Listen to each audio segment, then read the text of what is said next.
رسوله النبي الأمين المكين الحميد الكريم الرؤوف الرحيم. أما بعد،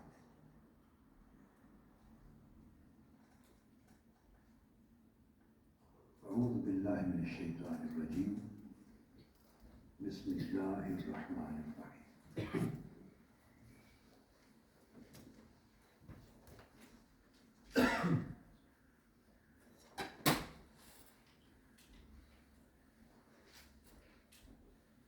قالت اليهود ليست النصارى على شيء وقالت النصارى ليست اليهود على شيء. صدق الله مولانا العظيم.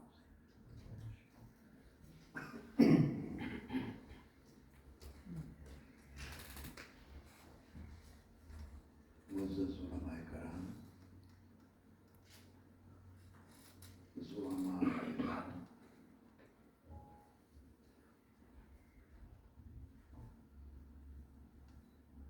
اور جملہ مساجد، دینی تنظیمات اور دینی مراکز کے مکرم نمائندگان، السلام علیکم ورحمۃ اللہ وبرکاتہ۔ وعلیکم السلام ورحمۃ اللہ وبرکاتہ۔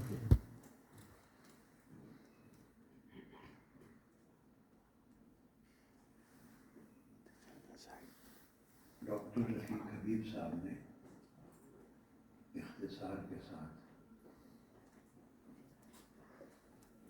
اس مجلس کی مقصدیت اور افادیت پہ روشنی ڈال دی۔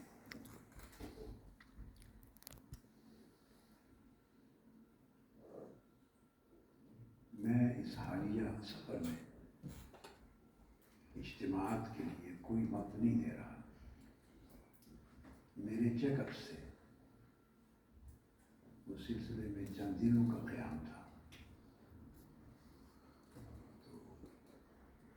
تو جب انہوں نے مجھ سے کہا اس طرح کی ایک اجتماعی ملاقات کا، تو میں نے بطیب خاطر نہایت فرحت اور مسرت کے ساتھ اتفاق کیا۔ سو آج یہ مجلس منعقد ہو گئی۔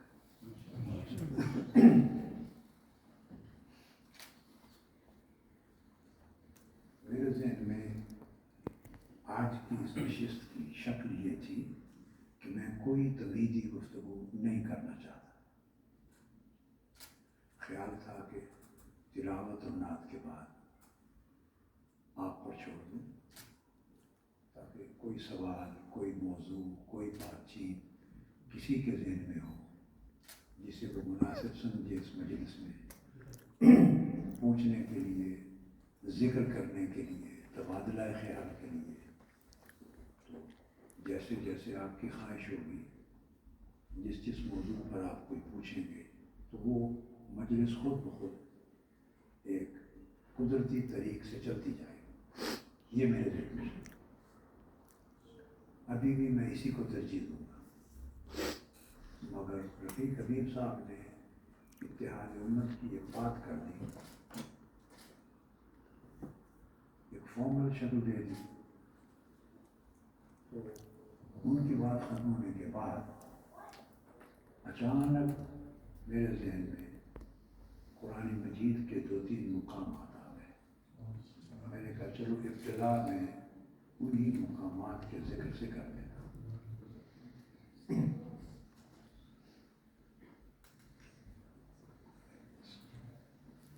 ایک مقام قرآن مجید کا میں نے ایک آیہ کریمہ کا ایک حصہ پڑھ لیا ہے۔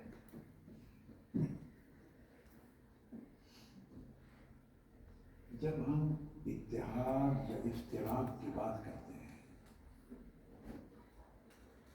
تو اس کے پیچھے ایک پوری سوچ، ایک تھاٹ، ایک نظریہ پورا فکر ہوتا ہے، ایک اپروچ ہوتی ہے، زاویہ نگاہ ہوتا ہے جو اختلاف کو جنم دیتا ہے اور اتحاد کو ختم کرتا ہے۔ اولاً تو انسانیت میں اتحاد تھا، قرآن مجید نے اس کو واضح فرمایا۔ اولاً تو پوری نسل بنی آدم میں اتحاد تھا، پھر افتراق ہوا۔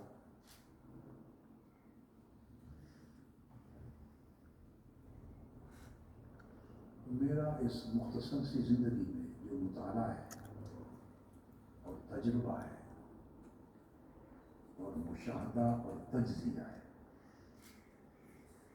اگر میں اس کا خلاصہ آپ کے سامنے رکھ دوں تو افتراق جس سے فرقے وجود میں آتے ہیں، طبقے وجود میں آتے ہیں، گروہ وجود میں آتے ہیں، اور انسانیت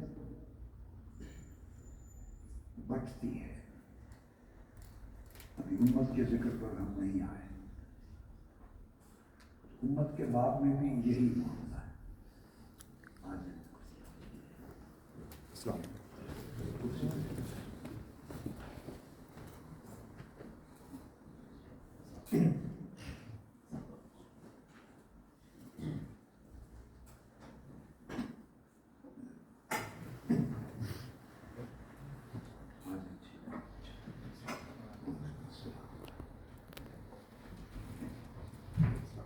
ڈاکٹر حسن محی الدین قادری صاحب کو خوش آمدید کہتے ہیں، میرے بڑے بیٹے، اور یہ جو دونوں دائیں بائیں بیٹھے ہیں ان کے والد ہیں، یہ میرے گرینڈ سنز ہیں،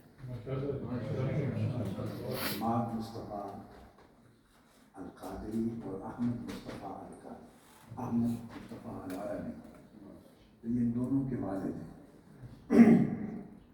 بتانے کی ضرورت اس لیے محسوس ہوئی کہ شاید از خود آپ ان کو اور ان کو دیکھ کر یہ رشتہ ذہن میں نہ لا سکتے۔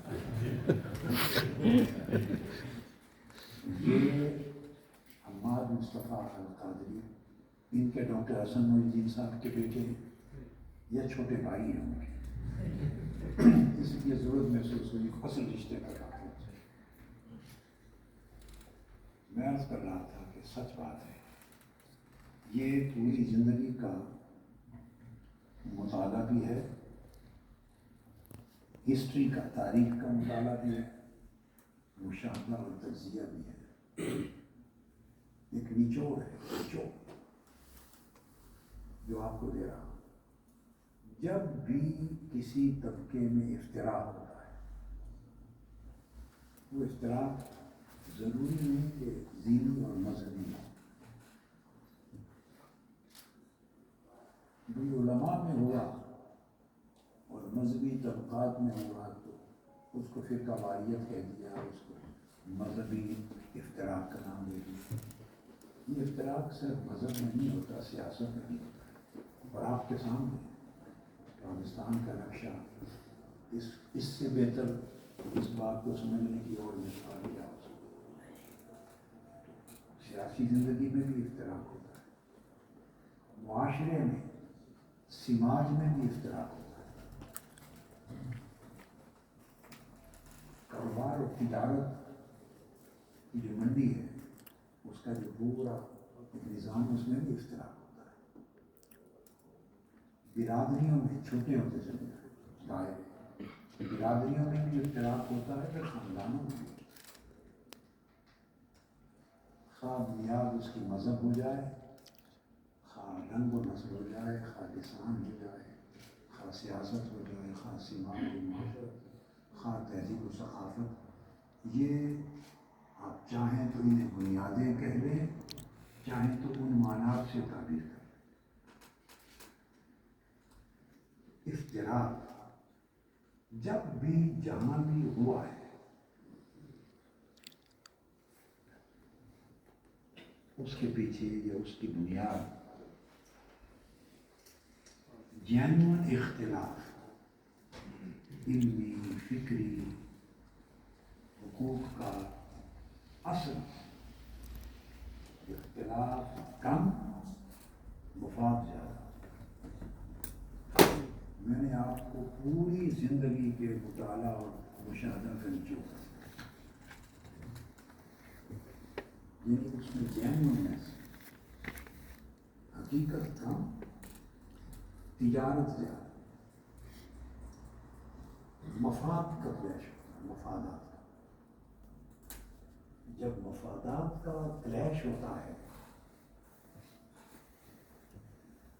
وہ دھندا اشتراک کا چل نہیں سکتا جب تک اس کو نہایت معقولیت کا اور جائز ہونے کا اور مشروع ہونے کا اور ضروری ہونے کا اور فکری اور نظریاتی اور اعتقادی حاجت ہونے کا جب تک روپ نہ اس کو دے دیا جائے۔ اگر یہ اشتراک ہو رہا ہو اور لوگوں کو پتہ ہو کہ یہ صرف دھندا ہے، کہ اس کے پیچھے مفادات کی جنگ ہے، نفسانی حرص و حوث کی جنگ ہے، اور اس میں لوگوں کو مشتعل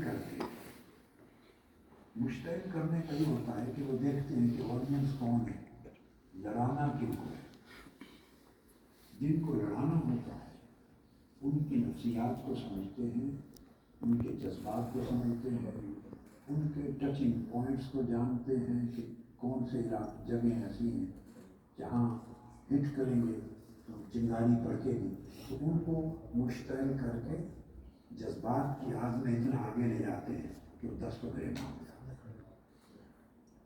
تو اگر جینوئننیس کا روپ نہ دیا جا سکے تو یہ جائز ہے اور ضروری ہے، اس وقت تک وہ دھندا چل نہیں سکتا۔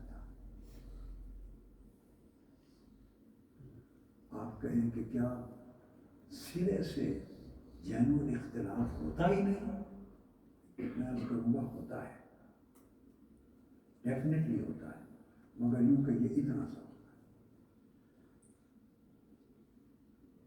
اور بنا دیا جاتا ہے اس کو اتنا، یعنی ایک ماشا، ایک تولا،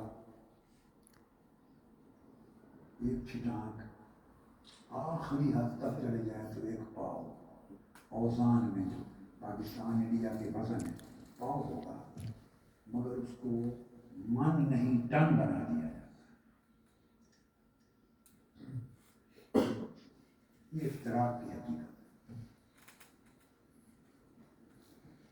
اور اگر آپ پوچھنا چاہیں کہ اگر افتراق اس طرح، میں نے آپ کو پوری تاریخ کا ایک نچوڑ بتایا، مفتی صاحب، قاضی صاحب، ایک نچوڑ بتا دیا، اس کے پیچھے نفس کھیل رہے ہوتے ہیں،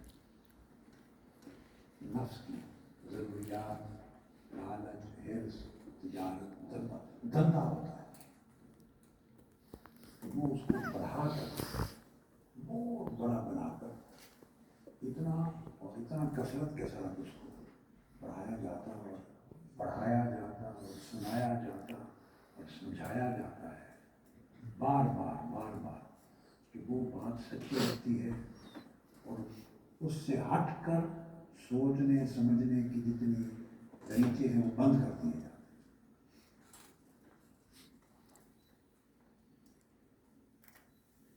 اور یہ صرف مذہب کی دنیا میں نہیں ہوتی۔ ایک بات اور عرض کر دوں، یہ سیاست میں اس سے زیادہ سینکڑوں گنا زیادہ اختلاف ہوا ہے تاریخ۔ آپ اگر بہت پیچھے نہ جائیں، صرف 1200-1400 سال کی اسلام کی تاریخ کے مختلف زمانے دیکھ لیں اور کاؤنٹنگ کریں کہ مذہب کے نام پر 1200-1400 سال میں کل کتنے قتل ہوئے، میں خاص جملہ بول رہا ہوں، آپ پہنچ جائیں گے، اور سیاست نے کتنے قتل کروائے، اقتدار نے کتنے قتل کروائے، آپ کو سارا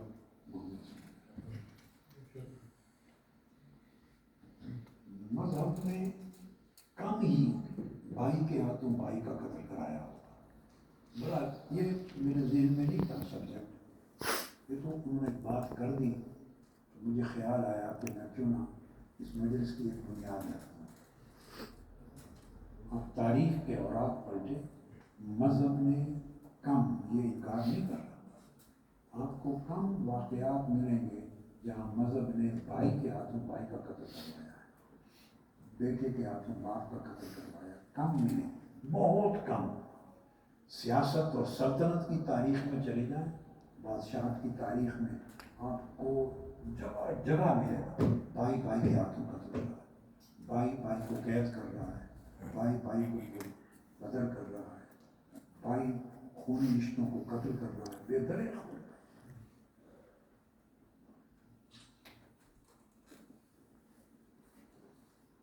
سمجھے؟ اب انسانیت میں اختراق ہوا، اس کے بعد امت آ گئی حضور صلی اللہ علیہ وسلم کی بعثت کے بعد.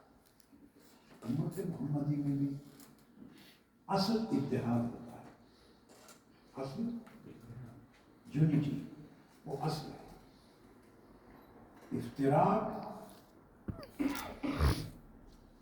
جنون اختلاف کی وجہ سے، اور اس کے ساتھ آپ کا یہ تڑکا لگتا ہے مفاد کا، اور وہ اس کو ملٹی پلائی کر کے کہیں لے جاتا ہے. اگر مفاد اور تجارت اور حفظ اور بددیانتی کا عنصر غائب ہو جائے اور صرف جینون اختلاف رہ جائے، جینون، تو آپ کو یوں لگے کہ اختلاف ہے ہی نہیں ہم میں.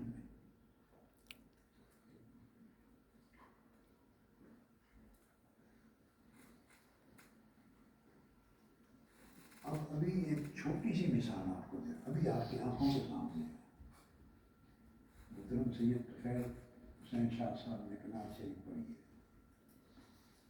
ان کا ایک مکتب فکر، ایک مسلک، ایک نقطہ نظر ہوگا، اور زیادہ تر نعت پڑھنے اور سننے والوں کا ایک نقطہ نظر مسلک ایک الگ ہوگا. مجھے بتائیے کہ انہوں نے نعت پڑھی ہے اور دیگر نعت پڑھنے والوں کی نعت کے ذوق اور ان کے نعت کے ذوق میں کتنا فرق رہ گیا؟ آقا علیہ السلام کے ساتھ محبت اور عقیدت ادھر یا ادھر کیا فرق رہ گیا؟ کتنا فاصلہ ہے؟ کوئی ہے؟ سرے سے کوئی. مگر مفاد جڑنے نہیں دیتے.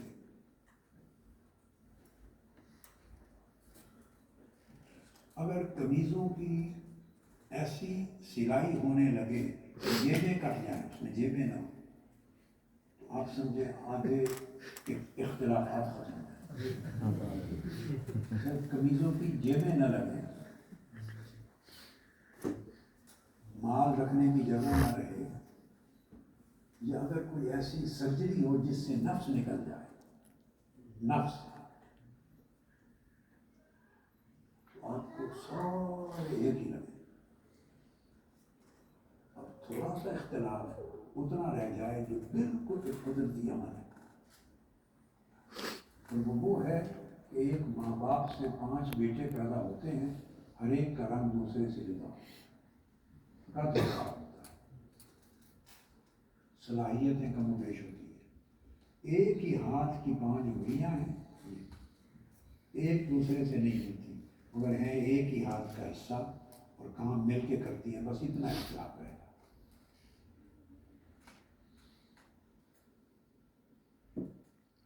میں اس جملے پہ زور دے رہا ہوں کہ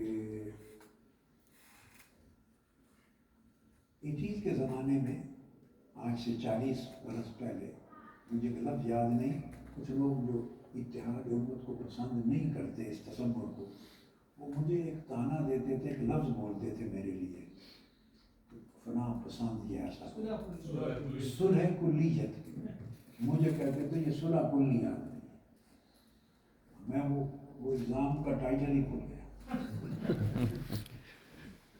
صلح کلیت کی بات نہیں ہے، یہ نہیں کہ میری طبیعت میں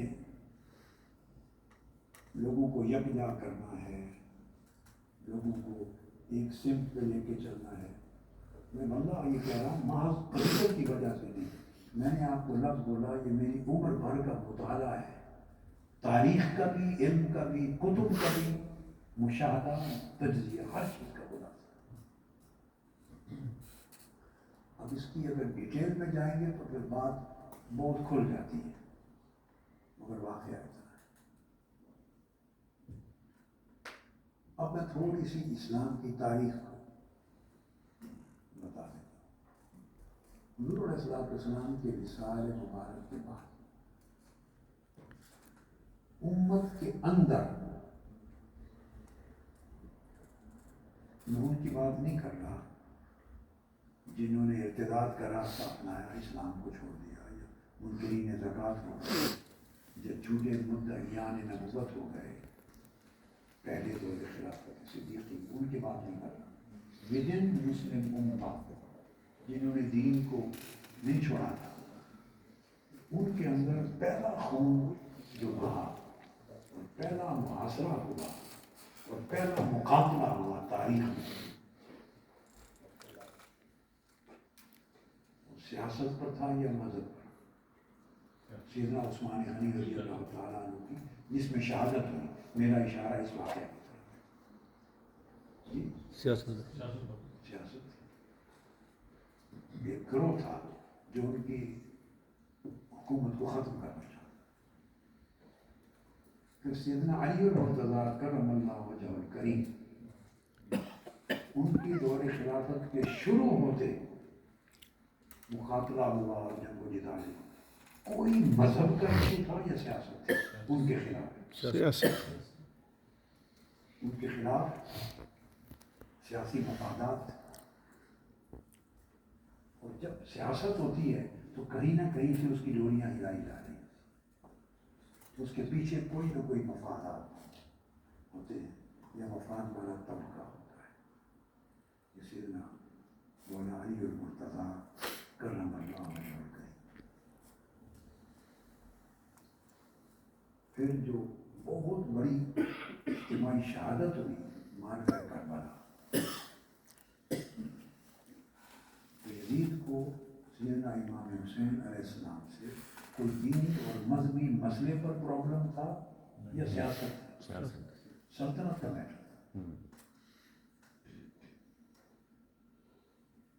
کوئی اختلاف دینی مذہبی نہیں تھا، صرف سلطنت۔ پھر ایسے کیا باریکیوں میں جانا ہے، بنو امیہ کا خاتمہ ہوا، بنو عباس ہوا، لاکھوں قتل ہوئے، مذہب کا ایشو تھا یا سیاست تھی؟ جی سیاست کتنے ائمہ اطہار اہل بیت آپ کے شہید جن کے پاس جگرے ہوتے رہے، کوئی مذہب کا ایشو تھا یا سیاست؟ بعد میں ادوار میں آپ ترتیب سے چلتے چلے گئے، آپ مختلف ادوار میں آتے چلے گئے، آپ کو جتنا مقابلہ، قتل و غارت جنگ اور خون بہانے کی جتنی تاریخ ملتی ہے، میں تاریخ کے ایک طالب علم کے طور پہ بتا رہا ہوں، اس میں مذہب کے نام پہ اتنی گردنیں نہیں کٹی، اتنی سیاست کے نام پہ کٹی، پیچھے مفادات ہوا۔ سو اب کبھی کبھی جب مذہب کے نام پہ ایسا ہوا ہے، ریئرلی، اس انتہا تک نہیں گئے، اس کو بھی یوز کیا جاتا ہے، پیچھے گروہ ایک بہت بڑا فساد کرایا گیا تھا جب خلافت بغداد ختم ہوئی، شیعہ سنی، اور اس کے پیچھے منگول تھے، مسلمانوں کی جو سلطنت رہی صحیح میں بدلتی، وہ کمزور شکستہ ہو جائے اور ٹیک اوور کر لیں۔ یہ بات ایسے میں نے چند تاریخی حوالوں سے ذکر کر دی کہ اتحاد اصل ہے، حقیقت ہے، اور افتراق بعد میں ہمیشہ جنم لیتا ہے، اور اصل اس میں جینوئنس تھوڑی ہوتی ہے اختلاف رائے کی، اور جو وہ مخالفت میں بدلتا ہے اس کے پیچھے مفاد ہوتے ہیں، اور اختلاف رائے سے کبھی فرقہ نہیں بنتا، طائفہ نہیں بنتا۔ جب تک اس کے اندر اور عوامل شامل نہ ہوں اس وقت تک فرقے نہیں بنتے. اب یہ ایک ذہنیت ہے، ایک سوچ ہے. ہمارا دور امت مسلموں کا تو نبی آخر الزمان صلی اللہ علیہ وسلم کی بعثت سے آیا نا ہمارا، مگر اس سے پہلے بھی دین اسلام تھا. مگر قرآن مجید نے اس ذہنیت کا ذکر کیا. میں نے جو آیت کریمہ کا ایک حصہ پڑھا، یہ وہ ذہنیت ہے، وہ سوچ ہے جس سے جنم لیتا ہے افتراق. قرآن مجید نے کہا وقالت اليہود لیست النصارى علی شیء. یہود نے کہا کہ نصارہ سچے نہیں ہیں، ایک بات، مگر کہا وہ ان کی کوئی بنیاد ہی نہیں ہے اور سچ کی کوئی دلیل ان کے پاس نہیں ہے اور ان کی کوئی فاؤنڈیشن ہی نہیں ہے جو بیسڈ آن ٹروتھ ہو، بیسڈ آن ایویڈنس ہو، بیسڈ آن گائیڈنس ہو. ہدایت کی کوئی دلیل نہیں جس پر نصارہ عیسائی کھڑے. ان کو کہہ دیا بالکل گمراہ، جاہل اور بیکار. ساتھ فرمایا وقالت النصارى لیست اليہود علی شیء. یہی کلیم نصارہ نے کیا کہ یہود کسی چیز پر قائم نہیں، نہ ان کے پاس کوئی دلیل ہے ہدایت کی، نہ نشانی ہے، نہ علم ہے، نہ وہ راہ راست پر ہیں، نہ کوئی بنیاد ہے. تو آپ دیکھیں ایک ہی دعویٰ دونوں کر رہے ہیں، دو طرح، ایک ہی ورڈنگ. اب قرآن مجید تو ان کی کئی ہوئی بات کو اوپر نیچے کم و بیش نہیں کر سکتا، حق ہے. یہی آپ دیکھیں یہ جو فرقوں کی ہماری تاریخ ہے اور مسالک ہے، کیا ہم اندر سے یہی نہیں سمجھتے کہ یہ لیس علی شیء، لیست هذه الطائفة علی شیء، وہ کہتے ہیں لیست هذه الطائفة علی، اندر سے یہ سوچ ہے. یہ چلا ہے قدیم وقت سے سوچ. یہ تو ایک ہو گیا جو میں نے بیک گراؤنڈ سمجھائی اس آیہ کریمہ کے بعد. اب ایک سورہ الروم میں قرآن مجید کی ایک آیت کریمہ کا اینڈ ہوتا ہے ان کلمات پر، اس میں تفرقہ کا ذکر ہے کہ اس طرح نہ بنو جو جنہوں نے دین کو ٹکڑے ٹکڑے کر دیا. الذین تفرقوا دینہم وکانوا شیعا، اور ٹکڑے گروہ فرقے بن گئے. اور جو آخری جملے کا حصہ ہے فرمایا وکل حزب بما لدیہم فرحون. اور ان میں سے جب گروہ بن جاتے ہیں، فرقے طبقے بن جاتے ہیں، یہاں میں دو چیزیں خاص کہنا چاہتا ہوں.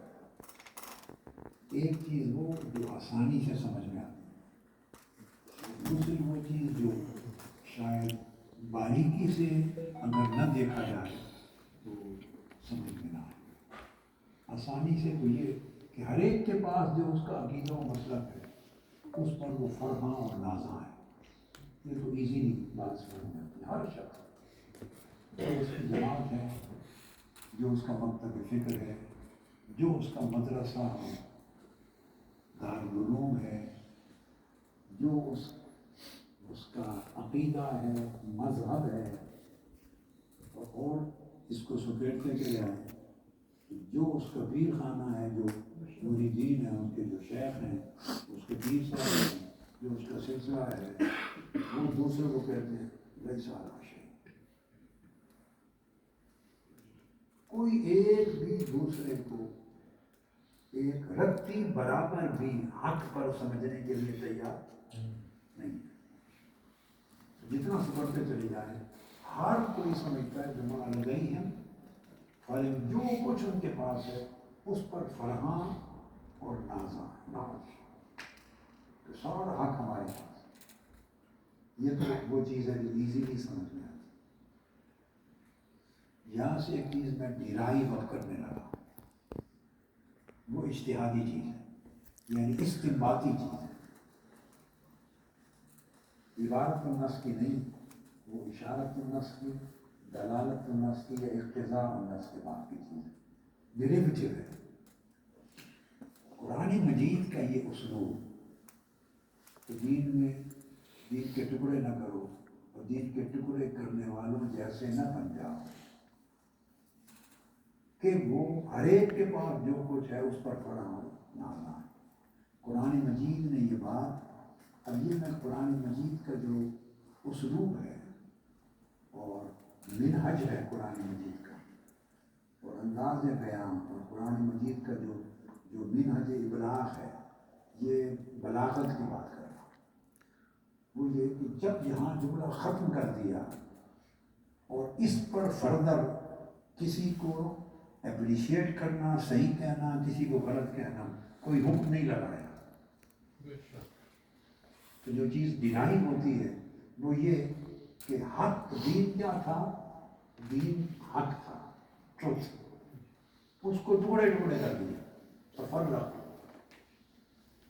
وہ قانون شیعان، اور خود بھی دھڑے میں تقسیم ہو گئے، یعنی ایک ٹکڑا یہ لے کے ایک طرف ہو گیا، اسی میں سے کچھ ٹکڑے یہ لے کے ایک طرف ہو گئے، اس میں سے کچھ ایک دو ٹکڑے یہ گھر لے کے ایک طرف ہو گیا، کچھ ٹکڑے یہ لے کے ایک طرف ہو گئے۔ اس کو قرآن کہتا ہے کہ جس کے ہاتھ جو کچھ آیا، جس کے پاس جو کچھ ہے اسی پر فرحاں اور نازاں ہے۔ تو اس میں سے جو ڈیرائیو کر رہا ہوں وہ یہ کہ ہر ایک کے پاس حق میں سے کچھ حصہ ہے۔ سبحان اللہ، سبحان اللہ۔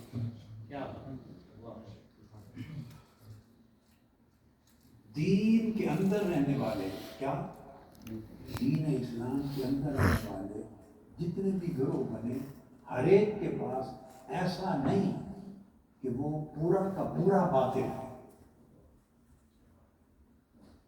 اور ایسا نہیں کہ ایک گروہ کا سارا طریق جو کچھ اس کی کارگزاری ہے سارا کچھ ڈال کے کہہ رہا وہ سارا حق ہے۔ ایسا میں نے زندگی میں نہیں دیکھا۔ اس میں ڈیرائی بھی ہوتا ہے کہ ہر کوئی دین حق کے کچھ نہ کچھ حصہ لے کے الگ ہو گیا، اور حق کا کچھ حصہ اس کے پاس ہے، کچھ اس کے پاس، کچھ اس کے پاس، جس کے پاس جتنا حصہ ہے اسی پر وہ فخر کرتا ہے اور ناز کرتا ہے۔ تو حق ڈیوائیڈڈ ہے، کلیت کسی کے پاس نہیں۔ جب فرقہ بندی ہوتی ہے تو اس کا مقصد یہ ہوتا ہے کہ کلیت ڈیوائیڈ ہو جاتی ہے۔ فرقہ بندی کا مطلب کلیت کا نام ہے دین، ان الدین عند اللہ الاسلام، اس کا نام ہے کلیت، ٹوٹیلٹی۔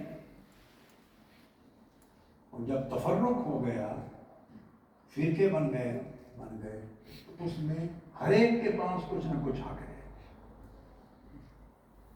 سارا باطل کوئی نہیں۔ معذرت کے ساتھ ممکن ہے کسی کو اگر ڈیپ اختلاف بات پسند نہ آئے تو معذرت کر لیتا ہوں، مگر میں حق بیان کر رہا ہوں کہ سارا باطل بھی کوئی نہیں اور سارا کا سارا حق بھی کسی ایک کے پاس نہیں۔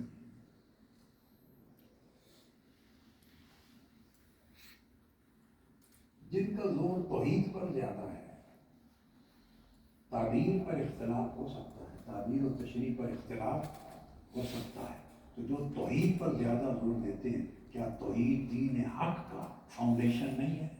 ہر پیغمبر کی دعوت یہ نہیں رہی، تو حق ہے ان کے پاس۔ تعبیر و تشریح یہی تو اختلاف کے مقامات ہیں، اور جب تعبیر و تشریح کا اختلاف ہوتا ہے، یاد رکھ لیں وہ اختلاف اصل کا نہیں ہوتا، وہ فری اور ظنی ہوتا ہے۔ جو اختلاف تعبیر و تشریح کا ہوگا وہ اصل پر بیس، وہ ظن کا ہوگا۔ تعبیرات اور تشریحات جہاں ایک سے زائد احتمال ہو، ایک سے زائد کا، تو وہ ظنیات کا چیپٹر ہے، وہ قطعیات میں رہتا ہی نہیں ہے۔ وہ قطعیات میں جہاں ایک سے زائد تعبیر کے، تشریح کے، ایک لفظ کے ایک سے زائد معانی کے جہاں امکانات ہوں، اعتماد آ جائے، وہاں یقینیت اور قطعیت نہیں ہوتی، سو اصل نہیں رہتا وزن ہوتا۔ تو جو جن کا زور عقیدہ رسالت اور تکلیم رسالت اور محبت نبی اور محبت رسول پر زیادہ ہے، کیا یہ بات درست نہیں ہے کہ وہ اتنا زور توحید پر نہیں صرف کرتے؟ کیا یہ درست نہیں ہے؟ اتنا وقت توحید کے بیان پہ ان کی مجالس میں ذوق ہی نہیں ہوتا توحید کے ذکر، جیسے توحید کا ذکر کرنے والے زور دینے والوں کی مجالس میں شان نبوت اور رسالت کے ساتھ وہ ذوق نہیں بنتا جو ادھر توحید کے بیان سے ذوق بنتا ہے۔ دونوں کے پاس بما لدیہم فرحون کی کیفیت ہے نا۔ کیا یہ بات درست نہیں ہے کہ ایک طرف جب صحابہ کرام کی تعلیم و تکریم زیادہ ہے کرتے ہیں، اس گھر میں اہل بیت اطہار کا اس جوش و جذبے سے تذکرہ نہیں ہوتا؟ کیا یہ واقعہ ہے؟ اور جہاں اہل بیت اطہار کا جوش و خروش سے تذکرہ ہوتا ہے، وہاں ان کو صحابہ کرام کی بات سے اتنا کیف و سرور نہیں ملتا۔ یہ قرآن مجید بما لدیہم کل حزب بما لدیہم فرحون، سب تقسیم ہو گئی۔ آپ مجھے بتانے کی ضرورت نہیں، آپ خود گواہ ہوں گے، کئی مجالس ایسی ہوں گی۔ یہ تو اوپر کی تقسیم ہو گئی، یہ بات توحید کی تھی، یہ رسالت کی تھی، تو اس کے ذوق میں بھی تقسیم آ گئی۔ یہ صحابہ کرام کی اہل بیت اطہار، ان کے ساتھ جو ذوق محبت ہے، ذوق بھی، اس کی تقسیم آ گئی۔ آگے چلیں، ایسی جگہ آپ کو ملے گا کہ اولیاء کرام کا تذکرہ وہاں ہوگا، اتنا ذوق اور ریسپانس آپ کے عالم کو وہاں نہ توحید کے ذکر سے ملے گا، نہ نبوت و رسالت کے ذکر سے، نہ صحابہ کرام سے، نہ شاید اہل بیت اطہار سے۔ اور اولیاء کرام کے ذکر کے لیے بھی اتنا نہیں ملے گا جتنا وہ جو ایک پیر صاحب بیٹھے ہیں، وہ ساری جہان کے کل اولیاء اگر اس میں جمع نہ بنا دو اور پوری رات کرامات گھڑ کے اس کے اوپر جڑ نہ دو، تو اس وقت تک وہ رسپانس نہیں ملے گا۔ وہاں حضور سیدنا غوث اعظم شیخ عبد القادر جیلانی کا ذکر پڑھے کرتے رہے، کہاں حضور داتا گنج بخش علی حجویری کا کرتے رہے، خواہ خواجہ غریب نواز حضرت خواجہ معین الدین چشتی میری کا کرتے رہے، خواہ ابوالحسن شاذلی کا کرتے رہے، خواہ سیدنا امام ولی رضا کا کرتے رہے، خواہ امام جعفر صادق کا کرتے رہے، وہ کیف اور سرور وہاں جوش پیدا نہیں ہوگا۔ جب آپ اس پیر صاحب کی کرامتوں پر آئیں گے، بھلے وہ کرامتیں گزشتہ شب آپ نے کاپی پر خود ہی نہ بنائی، کیونکہ وہ کرامتیں جو آج اس پیر صاحب کے لیے وہ کوئی سنا رہا ہے، اس نے اگلے شہر میں وہ کرامتیں دوسرے کے لیے سنانی، تیسرے شہر میں تیسرے کے لیے سنانی۔ آپ اندازہ کریں کہ ہم کتنا اصل سے اور حق سے دور چلے گئے، ان کا ذوق وہاں پیدا ہوگا۔ بے شک ولایت کا دین اسلام میں مقام و مرتبہ ہے، ہمارے عقیدہ اور ایمان کا حصہ ہے، اور اولیاء کا ذکر اللہ پاک نے قرآن مجید میں فرمایا، اور اولیاء اللہ کے محبوب اور دوست ہوتے ہیں۔ سب انبیاء بھی اولیاء ہیں اور صحابہ اہل بیت بھی سلف صالحین اولیاء، تو عقیدے کا حصہ ہے، مگر انہوں نے اس حصے کے اور اس حصے کے بھی ایک جز کے ساتھ اپنے آپ کو جوڑ لیا، تو جو کیف اس میں آتا ہے باقی باتوں میں نہیں آتا۔ یہ میں نے اس آیت کریمہ کا ایک آپ کو تجزیہ کیا ہے، اس انباطی یہ بات سمجھانے کے لیے کہ ہم نے کس طرح ٹکڑے کر دیے، اور ٹکڑوں کے ساتھ ازواج، ذوق بھی تقسیم ہو گئے، شوق بھی تقسیم ہو گئے، رغبتیں بھی تقسیم ہو گئی، اور یہ ساری تقسیمات جو ہوتی ہیں اس کے ساتھ معاملات جڑے ہوئے ہوتے ہیں، معاملات بہت سے جڑے ہوئے ہوتے ہیں۔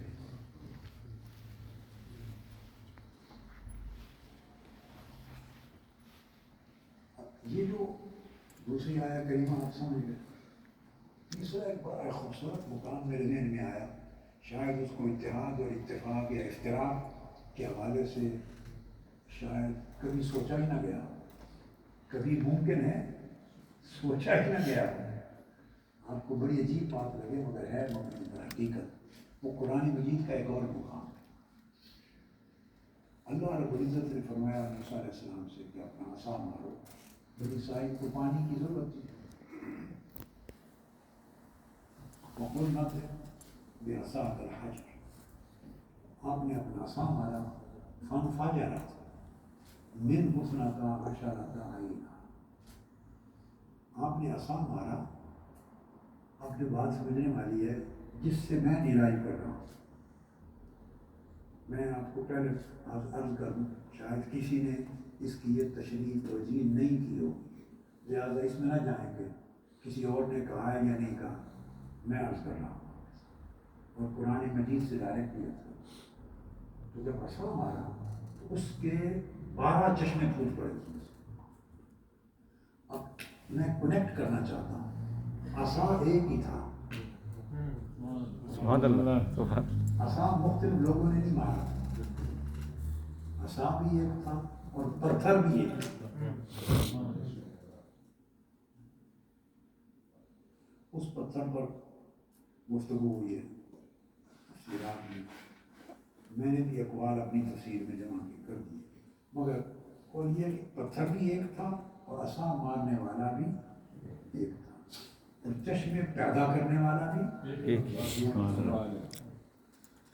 فانفجرت منہ، اسی ایک پتھر میں سے، من حسنۃ عشرۃ عینا، 12 چشمے پھوٹ پڑے۔ تو پھر کیا ہوا؟ قد علم کل اناس مشربہم، وہ جو قبیلے تھے، 12 قبیلے تھے مختلف، ہر ایک کا ایک گروہ تھا، ایک خیمہ بستی تھی، ہر ایک کا ایک اجتماع تھا، ہر کسی نے قد علم کل اناس، ہر طبقے نے، ہر گروہ نے، مشربہم، اپنے اپنے مشرب کو پہچان لیا کہ ہم نے یہاں سے پانی پینا ہے، اس نے کہا ہم نے یہاں سے پانی پینا ہے، ہم نے یہاں سے پانی پینا ہے۔ اتنی وسعت اللہ پاک نے دے دی کہ ساروں کو ایک ہی چشمے پر پینے سے مجبور کرنے کی بجائے، اچھا بھئی اگر آپ 12 گروہ ہیں تو ہم 12 چشمے دے دیتے ایک ہی پتھر سے، تو سارے چشمے حق ہیں، سارے چشمے حق ہیں چونکہ ایک ہی پتھر سے پھوٹے ہیں، ان کا مبدا، منبع ایک ہے، ایک ہی جگہ سے پھوٹے ہیں، ایک ہی مقصد کے لیے پھوٹے ہیں۔ یہ بھی پھوٹا ہے ان کی پیاس بجھانے کے لیے، یہ بھی پھوٹا انسانیت کی پیاس بجھانے، یہ بھی انسانیت کی پیاس بجھانے۔ اللہ پاک نے فرمایا کل اناس قد علم کل اناس مشربہم، اس مشرب سے، یہ لفظ نکلا، کہتے ہیں کہ آپ کا مشرب کیا ہے، ندوی صاحب یہ بولتے ہیں کہ آپ کا مشرب کیا ہے، اسی سے کہتے ہیں آپ کا مسلک کیا ہے، اسی سے یہ سب ظرف مکانی ہے، آپ کا مکتب کیا ہے، مکتب فکر، یہ سب قد علم کل اناس مشربہم، سارے 12 مشارب بنا دیے۔ بڑی دلچسپ بات، تو ایمان افروز اس کے آگے 12 مشرب بنا کر، چشمے بنا کر، معاً متصلا فرمایا کیا کرو، واشربوا، اس میں سے کھاؤ پیو، رزق چاروں سے ملنے والا جائز رزق، ولا تعثوا فی الارض مفسدین، صرف فساد نہ پھیلاؤ، گردنیں نہ کاٹو کٹواؤ لوگوں کی، فساد انگیزی نہ کرو، فساد انگیزی شر نہ کرو، جس چشمے سے سارے چشمے ایک ہی۔ سبحان اللہ۔ اب میں فقہی اعتبار سے اپنے عبادات میں یا اپنے معاملات میں میں حنفی المذہب ہوں، مگر حنبلی، شافعی، مالکی، تمام ائمہ کو اسی طرح حق پہ سمجھتا ہوں جس طرح اپنے امام ابو حنیفہ کو سمجھتا ہوں۔ سبحان اللہ۔ پھر یہ سارے امام ابو حنیفہ سب کے سینئر ہیں، کیا؟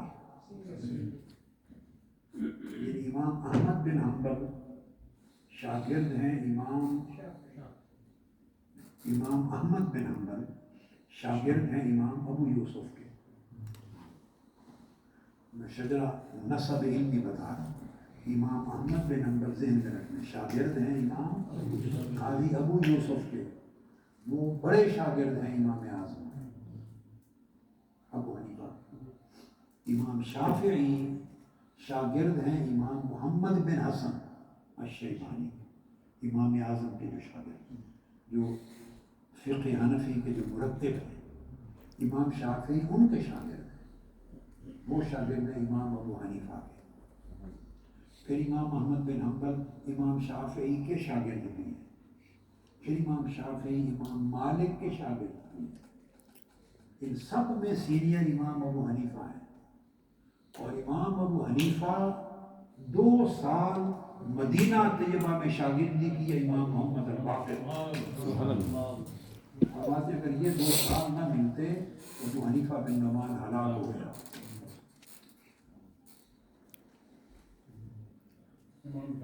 یہ امام محمد الباقر کی شاگردی کی ہے۔ امام جعفر صادق نے ایک مجلس میں آپ کا امتحان لیا اور توثیق کی تھی کہ جو اس کے بارے میں کہتے ہیں یہ سچ کہتے ہیں، کسی مرتبے کا ہے۔ اب آپ سمجھیں، تو انہوں نے تبنک اقتصادی فیض کیا امام محمد الباقر اور امام جعفر صادق۔ اب آپ دیکھیں سارے کل قد علم کل اناس مشربہ، ایک ہی پتھر سے سارے چشمے پھوٹ پڑیں گے نہیں، ایک ہی پتھر سے، الگ الگ اپنے مشرب سے ہر کوئی پی رہا ہے۔ تو یہ رائٹ ہے کہ آپ اپنے اپنے ذوق کے ساتھ اور اپنی ترجیحات کے ساتھ اپنے مسالک، اپنے مدارس، اپنے مکاتب سے تمسک رکھیں، اکتساب علم کریں، اکتساب فیض کریں، مگر دوسرے پر غیر معتاد گفتگو، گالی گلوچ اور تکفیر اور تکذیب اور تضلیل تو دور کی بات، وہ نہیں کہہ رہا، غیر معتاد گفتگو سے بھی پرہیز کریں۔ اگر یہ طرز عمل اختیار کر لیں تو ساری خیر پیدا ہے، ساری خیر پیدا ہے۔ اب میں اس بات کو ختم کرتا ہوں، یہ ہو گئی۔ یہاں مجھے اتفاق سے یہ کتابیں دراصل تو پڑھی تھی، یہ اصول الحدیث پر ہیں جو حالیہ بتاؤں گا۔ اس کے اندر میں ایک بات بتاتا چاہتا ہوں کہ یہ روش علم کیا تھی پہلے۔ اب دیکھیے نا، اہل سنہ کے ہاں کوئی مکتب فکر، 3 ہیں نا مکاتب فکر جو، جن کی حدیث کی کتابیں ایک ہے اہل سنہ، اور سب سے سر فہرست اوپر کے مرتبے کی بخاری اور مسلم ہے۔ آپ سمجھ گئے؟ یہ میری کتاب ہے حکم السماع عن اہل البدع والاہواء، یہ علم و مصطلح الحدیث میں ہے، اصول الحدیث کی ایک کتاب ہے۔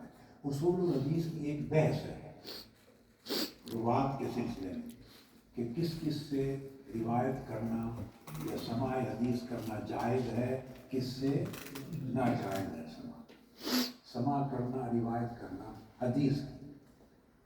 اس بحث میں ایک سوال آتا ہے کہ جو فرق مبتدعہ تھے پہلے زمانوں میں، جن پر بدعت کا الزام لگایا جاتا ہے کہ یہ بدعتی ہیں، یعنی گمراہ فرقے ہیں۔ کیا گمراہ نام بدل جاتے ہیں نا پہلے دن کے، ان سے اگر وہ سچا راوی ہو، سچا، اور وہ ان فرقوں سے جنہیں گمراہ فرقہ کہا جاتا ہے، تو اس سے حدیث نبوی کی روایت کرنا، سماع کرنا جائز ہے یا نہیں۔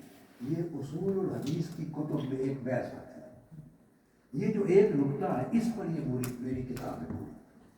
آپ سمجھ گئے نا؟ حکم السماع عن اہل البدع والاہواء۔ میں صرف بتانا یہ چاہتا ہوں کہ صرف بخاری اور مسلم، بخاری اور مسلم صحیحین میں 79 روات ایسے ہیں جن پر بدعتی ہونے اور گمراہ عقیدہ رکھنے کی تہمت لگی، اور کتابوں میں کھل کر ان کے اوپر جرح ہوئی۔ کتنے ہیں؟ 79 بخاری مسلم دونوں میں یا دونوں میں سے کسی ایک میں۔ 79 راوی ایسے ہیں جن کے اوپر جن سے شیخین نے تخریج کی، جن سے حدیث روایت کی ہے اور اپنی کتب صحیح بخاری اور صحیح مسلم میں ان کو روایت کیا ہے، اور وہ اہل الاہوا یعنی ان فرق کے مبتدعہ کی طرف منسوب تھے جن کو اس زمانے میں دوسرے لوگ گمراہ فرقہ کہتے تھے۔ آج ہمارے دور کی اصطلاح میں بڑا سہل الکلام ایک لفظ ہے، بد عقیدہ، سیدھا جس کو کہنا ہو یہ بد عقیدہ ہے۔ پرانے زمانے میں جس کو بد عقیدہ کہتے تھے اس میں مرجئہ بھی تھے جو بخاری اور مسلم کے راویوں میں سے جن کو امام بخاری نے بھی لیا ہے ان کی حدیث اور امام مسلم نے بھی، اس میں ناصبی بھی تھے، اس میں تشیع شیعہ بھی تھے، اس میں قدری بھی تھے، جہمیہ بھی تھے، خوارج بھی تھے، اور وقف اور قادیہ آگے 8 مکاتب ذکر تھے، 6 کو تو آپ مجموعی طور پہ لے لیں۔ شیعہ بھی، اور کتب میں جو شیعیت میں قاری تھے ان کو رافضی کہتے تھے، تو روافض بھی تھے۔ بخاری اور مسلم میں ایسے 79 روات ہیں جن سے حدیث کی روایت لی گئی اس شرط پر کہ مذہب یا نقطۂ نظر ان کا الگ تھا مگر وہ صدوق تھے، ان کی طرف قسم کبھی منسوب نہیں کیا گیا، وہ سچے تھے۔ اس کا مطلب ہے دوسرا نقطۂ نظر اور عقیدہ رکھنے والوں میں بھی کسی کو سچا سمجھ لینا اس کی گنجائش تھی۔ مسلک دوسرا ہے، عقیدہ دوسرا ہے،